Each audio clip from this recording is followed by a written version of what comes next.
अहान रायजादा, ऐसा वजनदार नाम मानो इंडिया की टॉप बिजनेसमैन फैमिलीज में से किसी एक का वारिस हो। मगर हम जिस अहान रायजादा की बात कर रहे हैं उसके कतरे कतरे से बेबसी झांक रही है। अहान एक करोड़पति बिजनेस फैमिली का दामाद तो जरूर है, मगर उसकी हालत पर घर के नौकर भी कहते हैं, कुछ पैसे चाहिए तो बता देना, तुम्हारी गरीबी देखी नहीं जाती। कहने को तो अहान जैसी रिच फैमिली के दामाद सड़कों पर महंगी कार दौड़ाते थे, मगर अहान की लाइफ में 3 चीजें आम थी। पहली चीज बेइज्जती, दूसरी चीज बहुत बेइज्जती और तीसरी चीज बहुत से भी ऊपर वाली बेइज्जती। और हाँ, कभी कभी वो किसी रईस को जब अपनी बीवी को एक महंगे होटल में खाना खिलाते देखता था तो वो खुद से कहता था, एक दिन अपना भी टाइम आएगा जब मैं महंगे सूट में ऐसी किसी महंगे होटल में अपनी बीवी शनाया को दर्शन के साथ खाना खिलाऊंगा। जब वो मेरे सीने से लग के एक रोमांटिक डुएट में मेरे साथ रोमांटिक कैंडल लाइट डांस करेगी ना तो वहां बैठे सारे रईसजादों के सीने पर सांप लौटेंगे।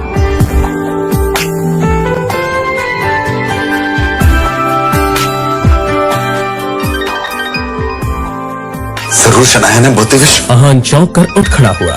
मोबाइल स्क्रीन पर देखा तो शगुन का फोन था। अहान के सारे सपने छूमंतर हो गए। शगुन अहान की बीवी शनाया की कजिन थी जो हमेशा ही अहान को नीचा दिखाने की कोशिश करती थी। मोबाइल की तरफ देखकर अहान ने बुरा सा मुंह बनाया और फिर कुछ सोचकर फोन उठा लिया। मेरे प्यारे जीजा जी, फोन नहीं उठाते आप? वो मैम। अच्छा वो सब छोड़िए, आप एक काम कीजिए, साहू ज्वेलर्स पे मेरा एक नेकलेस पड़ा है, मैंने ओनर को कॉल कर दिया है, वहाँ जाके नेकलेस कलेक्ट करके मेरे घर पे आ जाइए। शगुन, मुझे बैंक जाना है और ये बैंक जाने का तेवर किसी और को दिखाइएगा जीजा जी।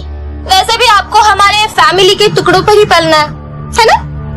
तो जितना काम कहा जा रहा है उतना कीजिए। और हाँ, नेकलेस के साथ में ओनर आपको 30,000 रुपए भी देगा, वो लेकर मेरे घर पे आ जाइए और 30,000 रुपए में से 1 रुपया भी कम नहीं होना चाहिए, समझे ना? देखो शगुन, आज तक मैंने कभी चोरी नहीं की है। और दूसरी बात यह कि अगर मुझ पर इतना डाउट है तो किसी नौकर को भिजवा के करवा लो। क्या है ना, बहस करने की इजाजत आपको है नहीं, तो जितना काम कहा जा रहा है उतना कीजिए। 1 घंटे के अंदर नेकलेस और पैसे लेकर मेरे घर आ जाइए। और फिर से कह रही हूँ, 30,000 रुपए में से 1 भी रुपया कम नहीं होना चाहिए। बाय। अरे है दीदी को बुलाओ यार, है दीदी।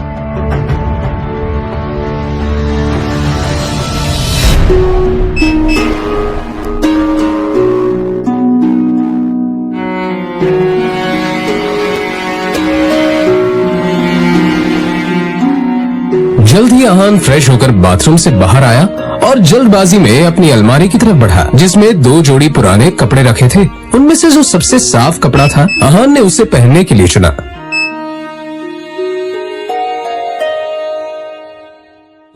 तैयार होकर वो बाहर निकला और जैसे ही सामने देखा तो उसकी सांस यामिनी गिल अपनी कुछ सहेलियों के साथ पार्टी में व्यस्त थी। तभी यामिनी जी की एक सहेली ने अपने सैंडल की तरफ देखकर कहा, यामिनी, ये देखो ना, तुम्हारे आते आते मेरा बेल्ट टूट गया चप्पल का। अब मैं घर कैसे जाऊंगी? अरे इसमें टेंशन लेने वाली कौन सी बात है? तुम पार्टी एंजॉय करो, मैं नौकर से कह दूंगी, वो ठीक करवा कर लाएगा। ना ना, मैं नौकरों पे भरोसा नहीं करती। मेरी चप्पल महंगी है, तो एक बार टूट गई चप्पल तो मैं दोबारा पहनती नहीं हूँ। लेकिन क्या करूँ, घर भी तो जाना है ना। अहान उस तरफ से निकला ही था जब यामिनी जी की नजर उस पर पड़ गई। डोंट वरी, नौकर नहीं है, नौकर से थोड़ा ऊपर ही है, वो तुम्हारा काम अच्छे से करेगा। सुनो, ये चप्पल लो और इसे ठीक करा कर लाओ। तभी यामिनी जी की सहेली ने कहा, यामिनी, ये सब काम दामाद से अच्छा नहीं लगता। अरे तुम इतना टेंशन क्यों ले रही हो? वैसे भी इसे ये सब काम करने में बड़ा मजा आता है। तुम लोग को भी कोई काम हो तो बता दे रहा। दामाद है तो क्या हुआ, चप्पल भी ठीक नहीं करा सकता? कुछ तो करे, वैसे भी कुछ करता धरता तो है नहीं। ये बातें सीधा अहान के दिल पर आकर लगी। मगर अब उसे ये सब हमेशा ही सुनने की आदत हो गई थी। उसे याद था कि आज उसका बर्थडे है, मगर ये सिर्फ उसे ही याद था, बाकी किसी को भी इससे कोई मतलब नहीं था। शगुन का काम करने जा रहा। बहस मत करो, जो काम दिया है वो करके आओ। दामाद है तो दामाद की तरह रहो। भिखारी कहेगा। पता नहीं शनाया की जिंदगी में ऐसा क्या लिखा था कि तुम जिस पति मिला है उससे। और अब यामिनी जी की सहेली ने अहान को उसकी टूटी हुई सैंडल की स्ट्रैप दिखाकर कहा, ये वाली चप्पल ठीक करना है, महंगी दुकान में ठीक करवाना, समझ में आया? कहते हुए उसने अहान का हाथ उठाकर सैंडल उसके हाथ में पकड़ा दिया।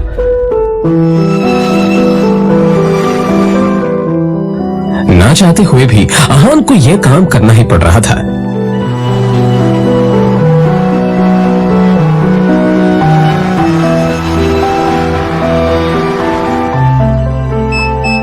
उसके मोबाइल पर उसकी बीवी शनाया ने मैसेज किया।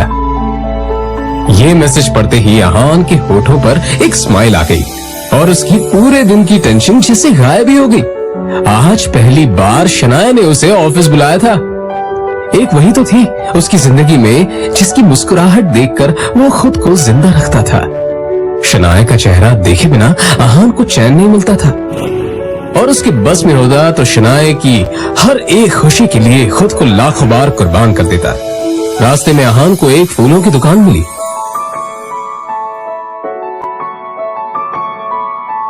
और अपना पर्स निकालकर देखने लगा। उसमें सिर्फ 500 का एक नोट पड़ा हुआ था। जैसे ही अहान वापस मुड़ा तो उसे शगुन का काम और अपनी सास के दिए हुए काम याद आ गए। उसने एक नजर घूरकर उस सैंडल की तरफ देखा और कहा, माफ करना आंटीज और सासू माँ, आप लोगों को सादर प्रणाम। और शनाया से बढ़कर मेरे लिए और कुछ नहीं है। थोड़ी सी डांट सुन लेंगे आपसे। और फिर उस पैसे से अहान ने शनाया के लिए फूलों का वो बुके ले लिया। आज वो पहली बार गिल कंस्ट्रक्शन के ऑफिस जा रहा था, जो कंपनी गिल खानदान की थी। ये सोचकर आज वो फूला नहीं समा रहा था कि वहां उसका अच्छे से स्वागत होगा कि तभी सामने से आने वाले एक आदमी से अहान टकरा गया। उसका नाम देव मल्होत्रा था। यू इडियट, दिखाई नहीं देता तुम्हें? पता नहीं कहां कहां से मुंह उठाकर चले आते हैं। इस ऑफिस में तुम्हारी खड़े होने की भी औकात नहीं और ऐसे टहल रहे हैं जैसे तुम्हारी खाले जी का घर है। कौन हो तुम? शायद देव मल्होत्रा ने भी उसके बदरंग कपड़ों से उसे नौकर या ऑफिस बॉय ही समझ लिया था। मल्होत्रा ने एक नजर नीचे पड़े बुके की तरफ देखा और फिर उसे अपने पैरों तले कुचल के बाहर निकल गया। अहान ने अपना सर झुकाए बस उस बुके की तरफ देखा। उधर शनाया अंदर से ये नजारा देख रही थी। तभी अहान की नजर शनाया पर पड़ी तो एक पल के लिए वो अपनी बेइज्जती भूल गया और वो शनाया के केबिन में दाखिल हो गया। वो शनाया की तरफ बढ़ा। अब जाने भी तो शनाया, जो हुआ मेरे साथ वो हुआ। और तुम इतना टेंशन क्यों ले रही हो? जो बात गई वो बात गई। तभी शनाया चीखते हुए बोली, दूर हटिए आप मुझसे, दूर हटिए। आप चले क्यों नहीं जाते मेरी जिंदगी से? नर्क बना रखी है मेरी जिंदगी। अहान को एकदम से झटका सा लगा। वो खुले मुंह से शनाया की तरफ देखता रह गया। तभी शनाया आगे बोली, पता नहीं कौन से बाबू की सजा मिल रही है मुझे। आप चाहते क्या? पापा ने हम दोनों की शादी जबरदस्ती करवाई थी, वरना आप तो कभी मेरे लायक थे ही नहीं। और आज भी आपको पति कहते हुए मुझे शर्म आती। अरे आज तो ड्राइवर नहीं था इसलिए आपको बुला लिया, पर मुझे क्या पता था कि मेरा पति इस काम के भी लायक नहीं है। यहां आकर आपने मेरे सबसे पुराने क्लाइंट मिस्टर मल्होत्रा को नाराज कर दिया है। अब कैसे होगा काम मेरा? आंखों में आंसू लिए शनाया ने आगे कहा, मैं जहां पर भी जाती हूँ आप मुझे बेइज्जती के सिवा और कुछ नहीं दे सकते। सिर्फ एक बदनुमा दाग बनकर रह गए आप मेरी जिंदगी पर। इतना कहकर शनाया केबिन के बाहर निकल आई। तभी रास्ते में पड़े बुके की तरफ देखकर शनाया ने कहा, क्या है ये सब? क्या गंदगी फैला रखी है यहाँ पर? फेंको इसे डस्टबिन में। फूल को अपने पैरों से कुचलते हुए आगे बढ़ गई।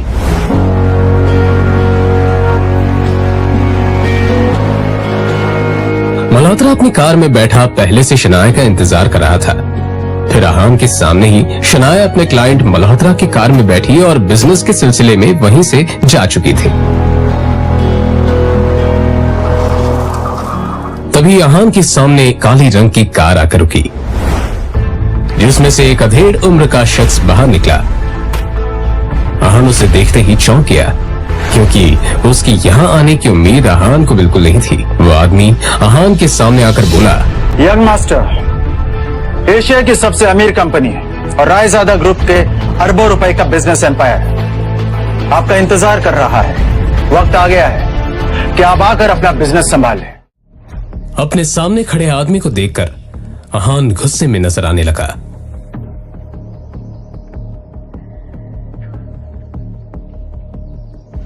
मिस्टर विक्रम, आप यहां पर क्या कर रहे हैं? यंग मास्टर,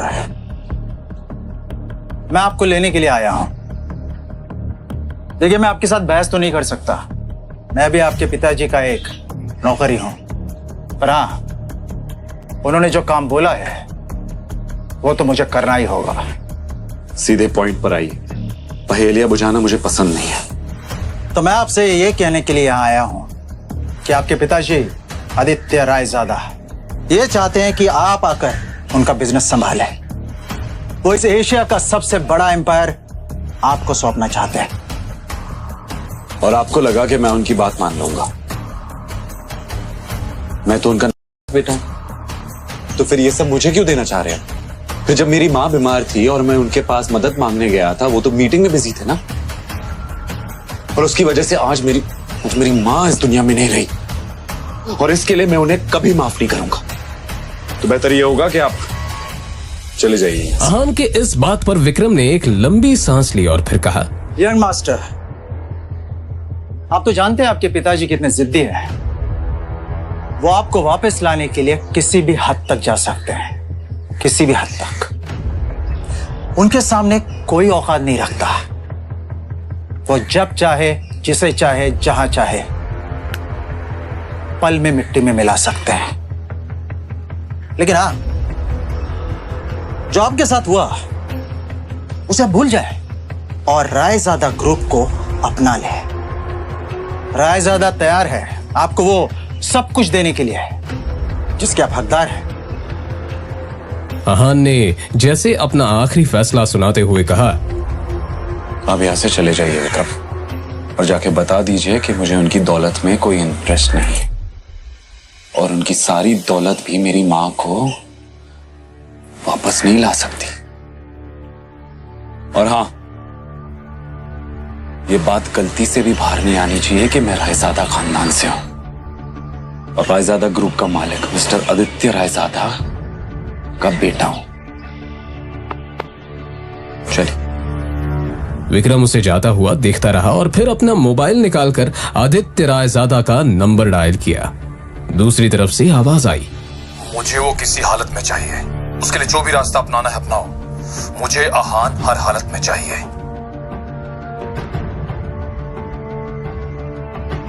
यंग मास्टर, आपको आना ही होगा।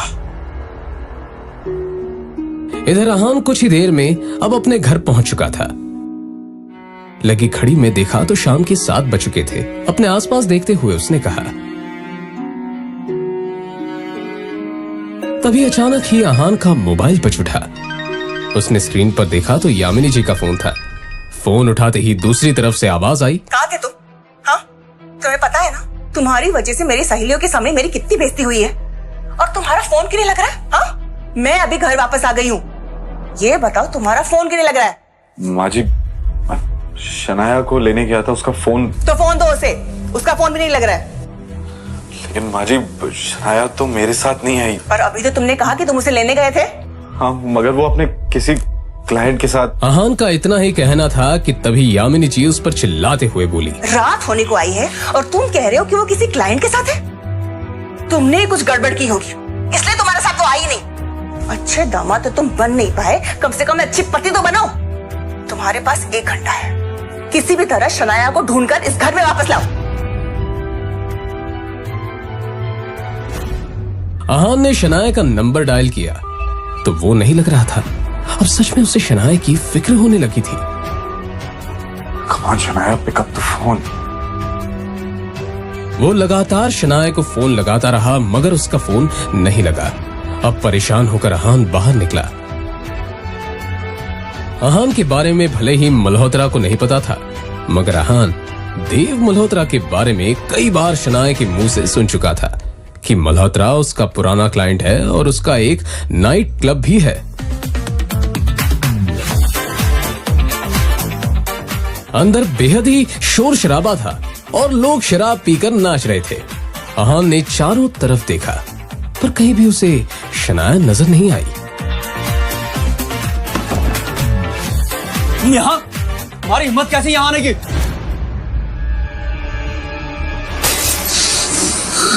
मिस्टर देव मल्होत्रा, मैं शनाया का पति हूं। जी तो कर रहा तुम्हें अभी के अभी जान से मार दूं, पर मेरे हाथ बंधे हुए हैं क्योंकि शनाया को तुम पर बहुत भरोसा है। अब तुम्हारे साथ क्या करना है ये शनाया ही डिसाइड करेगी। आउट।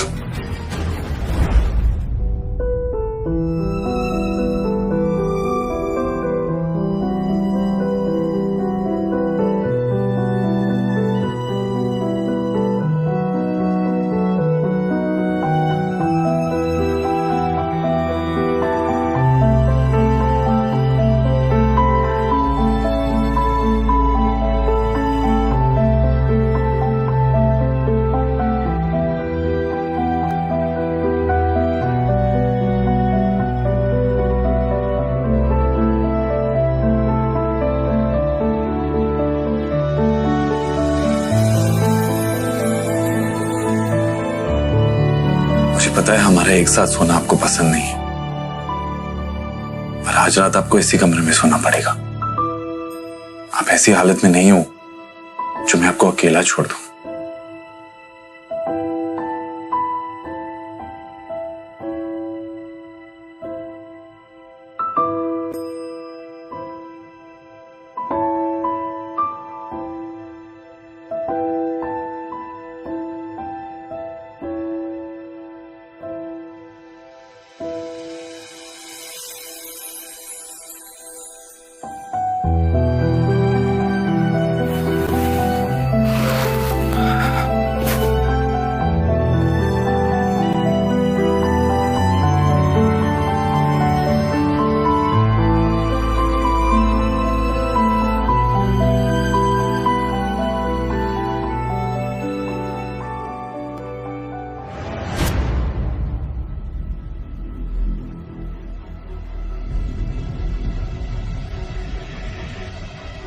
आपकी हिम्मत कैसे हुई मुझे अपने साथ सुलाने की? कैसे आई मैं यहाँ? कैसे आई हूं मैं यहाँ? नहीं, एक सेकंड। आपको पता है ना कि मेरा कमरा अलग है, फिर भी आपने अपने बिस्तर पर अपने साथ मुझे सुलाने की हिम्मत की कैसे? नहीं, क्यों किया आपने ऐसा? क्यों? शनाया, तुम कल रात को नशे में थी और मल्होत्रा से बचाकर मैं आपको यहाँ लाया, और आपको इस हालत में देखकर आपको अकेला छोड़ना मैंने सही नहीं समझा, बस इसलिए।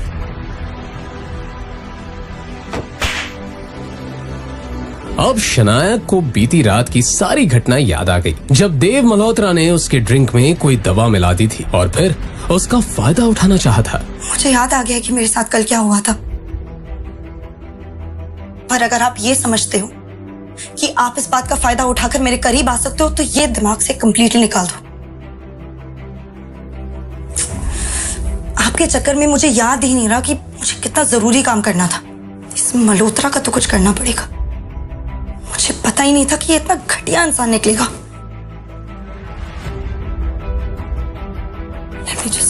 कहते हुए शनाया ने अपना लैपटॉप खोला और ईमेल चेक करने लगी, तभी उसे सामने जो दिखा उससे शनाया एकदम से शॉक्ड हो गई। वो हैरानी से ईमेल पढ़ते हुए बोली, ये कैसे हो सकता है? इस ऑफिसर ने मेरे ड्रीम प्रोजेक्ट को अप्रूव करने से मना कर दिया। तभी अचानक ही शनाया का मोबाइल बजने लगा। उसने स्क्रीन पर देखा तो उसके दादाजी आनंद गिल का कॉल था। गिल कंस्ट्रक्शन कंपनी के बिजनेस से जुड़े सारे अहम फैसले वही लेते थे। शनाया फोन की तरफ ऐसे देखने लगी जैसे अगर उसे उठा लिया तो कयामत ही आ जाएगी। उसे पता था कि बिजनेस से जुड़े फैसले लेने में उसके दादाजी बेहद सख्त हैं।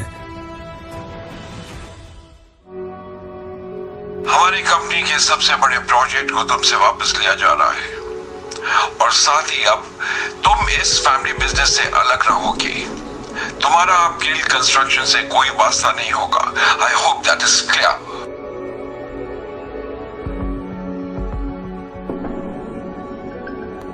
अब ये सब जो कुछ भी है मेरी सरदर्दी है और ये सब मैं खुद ही हैंडल कर लूंगी।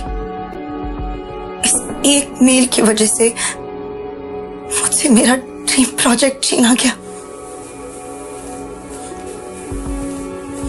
दादाजी ने कहा है कि वो मुझसे प्रोजेक्ट वापस ले रहे हैं और सिर्फ यही नहीं, मुझे कंपनी से भी बाहर किया जा रहा है। मगर ऐसा कैसे हो सकता है? एक प्रोजेक्ट की वजह से कोई भी किसी को कंपनी से कैसे निकाल सकता है? और अगर अप्रूवल नहीं मिला इसमें आपकी क्या गलती है? मैंने कहा ना कि मैं ये सब खुद हैंडल कर लूंगी। मुझे लगता है कि आपको एक बार दादाजी से मिलकर इस मामले में बात करनी चाहिए। इतना बड़ा फैसला फोन पर नहीं कर सकते। शनाया, दुनिया मुझे निकम्मा समझती है और शायद आप भी मुझे ऐसे ही समझते हैं। अब एक बार अपने इस निकम्मे पति को भी मौका देकर देख लो। ओह, तो आप अपने आप को बड़ा तीसमार खान समझते हैं ना? क्या कर लेंगे आप? मेरे साथ चलो और अपने दादाजी से बात करो।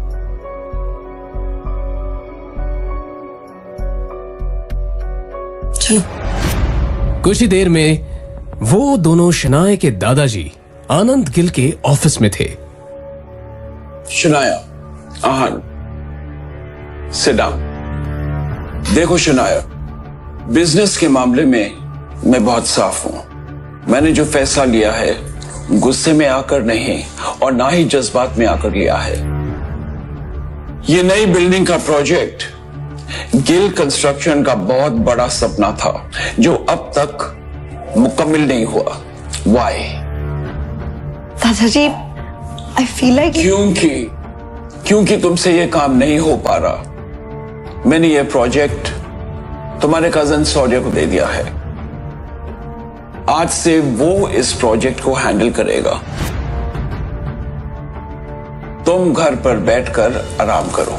पर दादाजी, ये प्रोजेक्ट मेरा सपना है दादाजी। मुझे नहीं पता क्या कमी रह गई जो हमें अप्रूवल्स नहीं मिले, बट आई प्रॉमिस यू किसी भी हाल में मैं अप्रूवल्स लेके रहूंगी।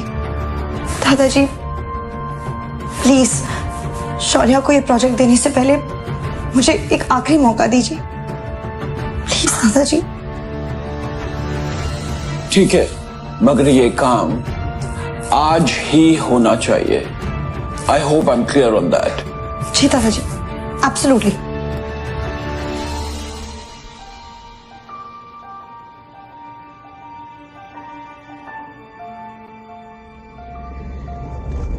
शौर्य शनाया का ही कजिन था जो हमेशा से शनाया को बिजनेस से बाहर करना चाहता था। उसकी हसरत थी कि एक दिन वो इस बिजनेस एम्पायर को हासिल कर ले और इसके लिए शनाया को वो हर हाल में पीछे छोड़ना चाहता था। अप्रूवल के लिए आई हो, मगर अफसोस अब कोई फायदा नहीं है क्योंकि उस ऑफिसर को मैंने ऑलरेडी खरीद लिया।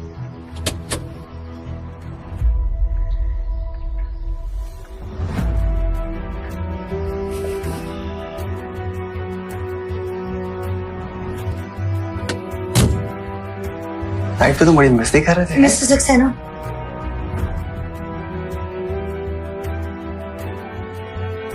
कहिए शनाया जी, कैसे आना हुआ? गिल कंस्ट्रक्शन की जो बिल्डिंग है उसके सारे डॉक्यूमेंट्स कंप्लीट है और हर जगह पर सारे नियमों का पालन भी किया गया है। बावजूद इसके हमें अप्रूवल नहीं मिला। क्या मैं आपसे पूछ सकती हूँ कि आपने ऐसा क्यों किया? मैंने इन्हें ऐसा करने बोला था। कामिनी, तुम यहाँ? हाँ, मैं यहाँ, मैं यही काम करती हूँ और ये जिस सक्सेना से तुम बात कर रही हो ना, वो मेरा पति है शनाया। जब मुझे पता चला कि तुम्हें हमारे अप्रूवल की जरूरत है तो मैंने ही इन्हें ऐसा करने से मना कर दिया। आज मेरा पति वो जगह पे है जहां वो तुम्हारा काम बना भी सकता है और बिगाड़ भी सकता है। लेकिन तुम तो बहुत पैसे वाली हो ना शनाया, तू जाओ करवा लो अपना काम, जिससे भी करवा सको। कामिनी, जो कुछ भी हुआ वो सब मेरी गलती थी। मैं बहुत नासमझ थी। प्लीज अगर हो सके तो सब भूल जाओ। मैं नहीं भूल सकती शनाया, मैं नहीं भूल सकती उस दिन को शनाया जिस दिन मेरी शादी तय हुई थी और ये बात मैं तुम्हारे साथ सारी सहेलियों को बता रही थी और तुमने मेरे बेरोजगार पति के बारे में सुनकर सबके सामने उसका मजाक उड़ाया था और मेरा भी मजाक उड़ाया था। सारी सहेलियां हंस रही थी मेरे ऊपर और मैं रोते हुए वहां से आई थी। कामिनी देखो, वो सब मेरी नासमझी थी और मैं बहुत ज्यादा शर्मिंदा हूँ। शर्मिंदा होने से काम नहीं चलेगा शनाया। उस दिन का बदला तुम्हें आज चुकाना होगा। बेइज्जती के बदले बेइज्जती होनी चाहिए। मतलब ये तुम्हारा पति है ना, इसने आज तक कौन से झंडे गाड़ दिए शनाया? अरे इसकी तो मेरे पति के बराबर खड़े रहने की भी औकात नहीं है। और मैंने सुना है कि ये घर जमाई बनकर रहता है। कामिनी अब तुम गलत बोल रही हो। मैंने अभी कुछ कहा ही कहा है शनाया। ठीक है, अब सुनो, अगर तुम्हें अप्रूवल चाहिए तो तुम्हारे पति को बोलो मेरे पति के सामने हाथ जोड़ के गिड़गिड़ा के अप्रूवल की भीख मांगे। कामिनी तुम, बाहर का रास्ता उधर है शनाया।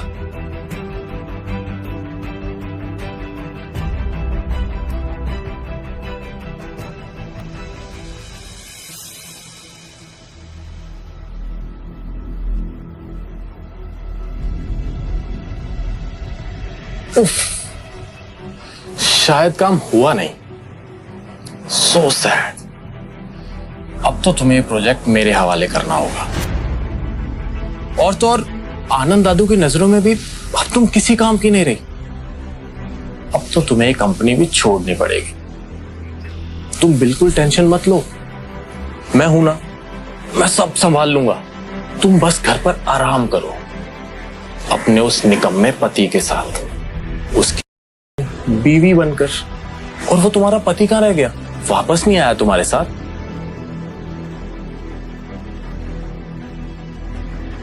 बाहर से शीशे के उस पार क्या हो रहा है ये साफ दिख रहा था। और फिर शनाया ने जो देखा उससे तो शनाया को झटका सा लगा। अंदर अहान सारे स्टाफ के सामने गिड़गिड़ा रहा था, अप्रूवल की भीख मांग रहा था।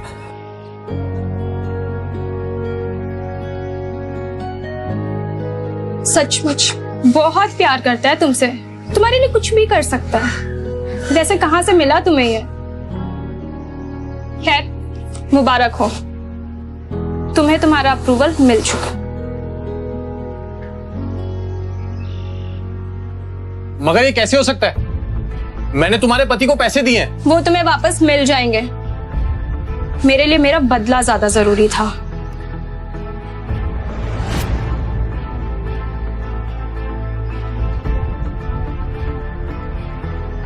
आप क्या समझते हैं खुद को? क्यों किया आपने ऐसा?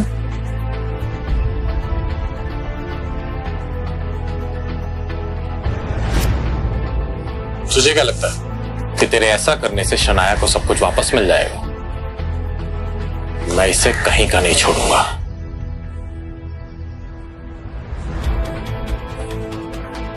तू क्या?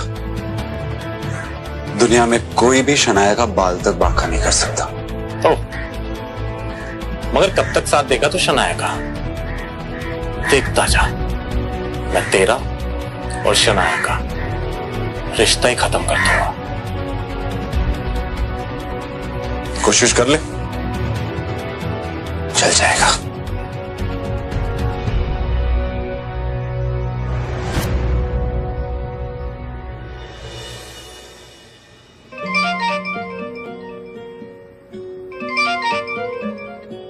जी दादाजी। तुम्हारी कामयाबी की खुशी में हमने आज पुराने घर पर पार्टी रखी है। तुम आहन के साथ आ जाना। जी दादाजी, थैंक यू, हम आ जाएंगे।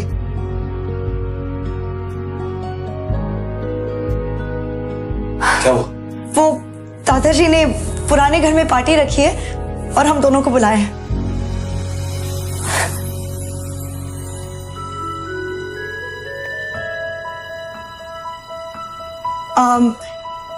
मेरा मतलब है कि पार्टी में बुलाया है, पर इसमें इतना खुश होने वाली बात ही नहीं है। उन्होंने कहा है कि आप सिर्फ हमें छोड़ने चलेंगे बस।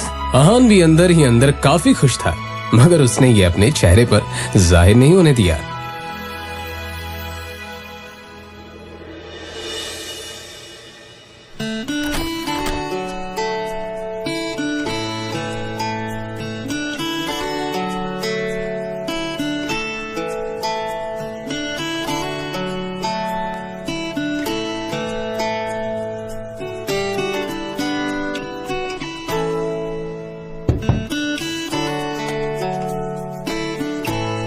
इतना हैरान होने की कोई जरूरत नहीं है। अपने लिए कुछ कपड़े मंगवाए थे, पसंद नहीं आए। दुकानदार पैसे वापस ही नहीं कर रहा था, तो मैंने सोचा आपके लिए कुछ मंगवा।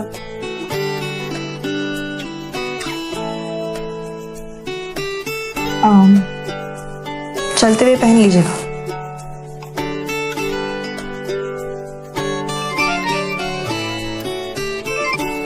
हाँ शगुन बोलो।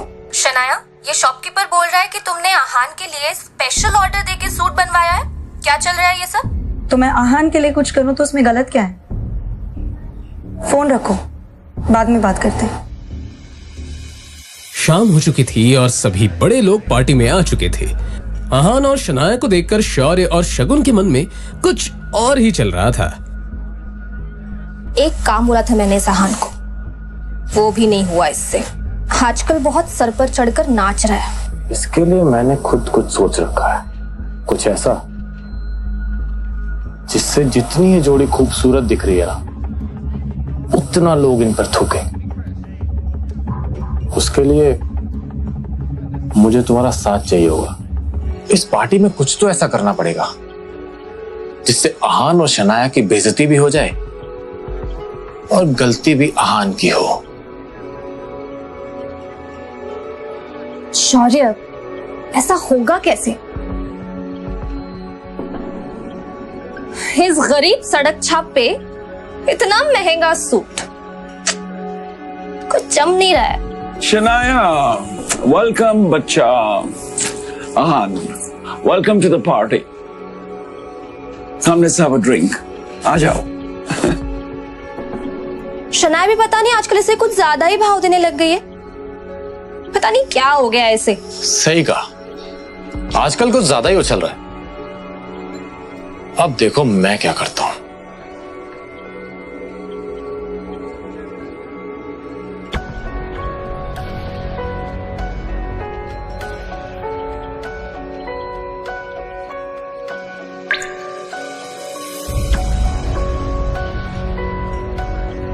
अरे आहान, आज ये सूट कहां से मारा? ओ, अब ये निकम्मा पति अपनी पत्नी के टुकड़ों पे पलने भी लगा है, वरना तुम्हारी इतनी औकात कहां कि तुम इतना महंगा सूट पहन सको। अरे जीजा जी, इसकी बातों का बुरा मत मानिए आप। अब आखिर जीजा जी घर जमाई है ना। अब घर जमाई तो अपने ससुराल के टुकड़ों पर ही पलता है ना? और आप अपनी पत्नी के पैसों पे ऐश कर रहे हो, तो इसमें गलत क्या है?